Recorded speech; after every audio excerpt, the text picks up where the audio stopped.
बिस्मिल्लाहिर्रहमानिर्रहीम। अस्सलाम वालेकुम। दरख्त और ऑर्गेनिक खेती की जानब से इम्तियाज़ हुसैन पंजोथा ये दिखाना चाह रहे हैं कि अमरूद लगा हुआ है 8 बाई 8 पे, और ये पहले का लगा हुआ था। इसको हमने पिकनिक पे शिफ्ट किया है। ये 6 एकड़ जगह है।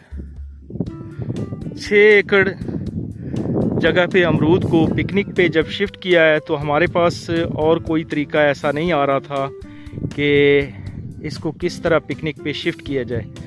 तो हमने दरमियान वाला जो बेड है ये 42 इंच का बना दिया, जिस पे अमरूद लगा हुआ है। ये चूँकि पौधे छोटे हैं तो इसलिए इसका बेड 20 इंच का बना दिया। तो अभी जो चीज़ दिखाना चाह रहे हैं वो ये है कि पिकनिक पे ये मकई हमने काश्त की है, 3 लाइनें लगी हैं और ऊपर मल्च कर दिया गया है। अभी जो कल इसको पानी लगाया गया है वाटर चैनल के अंदर। दिखाना ये चाह रहे हैं कि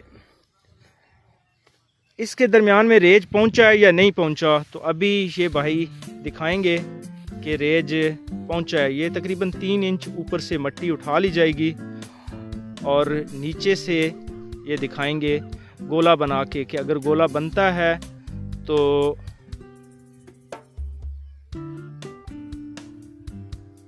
ये गोला बन गया। अगर गोला इस तरह बन जाए तो समझ लें कि रेज पहुंच चुका है। एक और गोला बनाओ, नीचे से छोटा सा गोला बनाओ और मिट्टी निकाल के।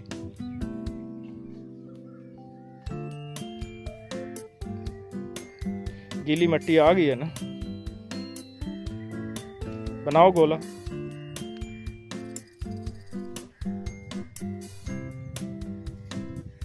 ये बेहतरीन गोले बन गए हैं। मीन के दरमियान में रेज पहुंच चुका है। तो पौधे को कोई ज़रूरी नहीं है कि ऊपर से पानी मिले, ऊपर से इसने रोशनी से हवा से खुराक लेनी होती है। नीचे से इसने जड़ों के ज़रिए जितना पानी दूर होगा पौधा इतना शानदार होगा और उसकी जड़ जो है वो पानी की तरफ ट्रैवल करके जाएगी। तो अभी देखें कि कोई नीचे खाद नहीं दिया गया, कोई किसी किस्म का स्प्रे नहीं किया गया और माशाल्लाह बहुत ज़बरदस्त मक्की हो रही है। और अमरूद के पौधे जो हैं, क्योंकि पहले पौधे हमने नहीं दिखाए, तो अभी माशाल्लाह जब से पिकनिक पे शिफ्ट हुए हैं तो यहाँ पे ग्रीन ही ग्रीन नज़र आ रहा है। बहुत शुक्रिया।